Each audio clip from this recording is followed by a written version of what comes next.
Buo pa rin ang paniniwala ng National Unity Party sa liderato ni House Speaker Martin Romualdez. Ayon sa mga opisyal ng partido, sa gitna ito ng pagsipa nila kay Deputy Speaker Duke Frasco dahil sa hindi niya pagpirma sa manifesto ng suporta para kay Romualdez. Para sa ibang detalye, nasa linya ng telepono si Marian Enriquez. Marian, ano bang update mula dyan sa Kamara?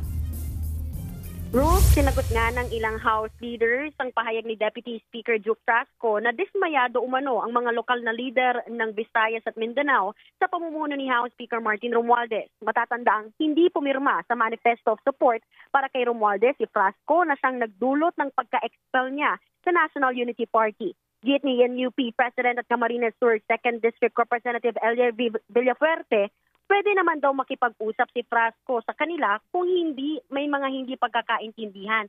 Pero mas inuna pa raw niyang mag-ingay sa media. Dagdag pa ni Villafuerte, si Frasco lang naman daw ang tanging hindi nasiyahan sa mga Vismin representatives.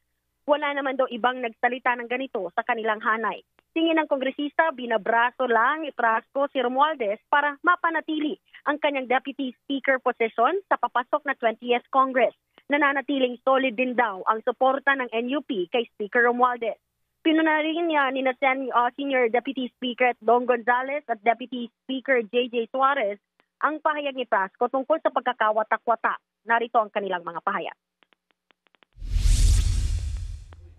And have signed the manifesto support. And I think that is a true sign of unity. We want continuity.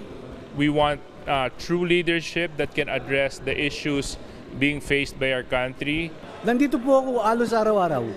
Wala po akong alam na hindi pagkakaintindihan ng liderato. So, wala po akong nakikita problema sa House.